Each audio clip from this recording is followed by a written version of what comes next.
Good evening, I'm Doug McElroy, in for Brett Baer. President Obama has just arrived in Fresno, California, a part of the country that is suffering through an incredible dry spell.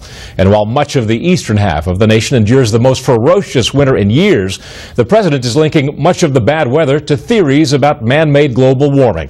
Chief Congressional Correspondent Mike Emanuel has tonight's top story.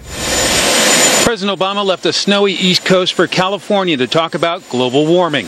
His new pitch for his 2015 budget to be released next month is spending $1 billion on a climate resilience fund to help communities plan and to help fund breakthrough technologies. The president was very definitive in his State of the Union address. But the debate is settled.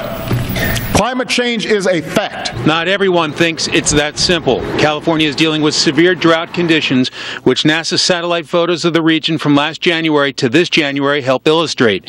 But House Republican Whip Kevin McCarthy from California says the drought there has been exacerbated by federal and state regulations, which include putting the well-being of fish ahead of communities, and, quote, most importantly, there is growing consensus that direction to federal and state agencies to maximize water supplies is the underlying issue that must be addressed.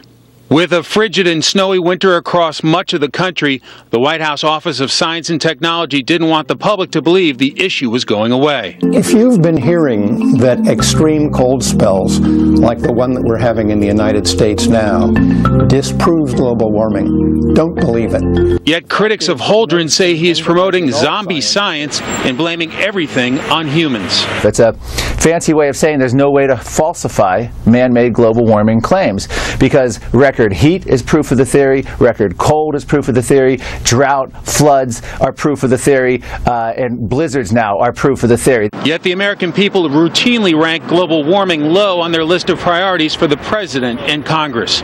A Pew poll ranked it second to last out of 20 issues surveyed. Since January 2009, only about 30% have considered dealing with global warming a top priority. Still, the White House is trying to advance its climate agenda with pitches like this one. We're having 100-year storms that happen every other year or every 5 years. And the severity of the storms, I think we all note from having experienced them or seen the reporting on them, has been significant. It's a reminder of the steps that we need to take and that this president is committed to taking. But Morano says the narrative of the White House and its allies doesn't add up. The problem with runaway global temperature is we're going on over 17 years with no global warming.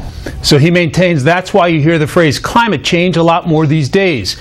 And while nobody disagrees that California's in a drought, some researchers say there's evidence in history it's had much longer dry periods, in some cases lasting decades. Doug?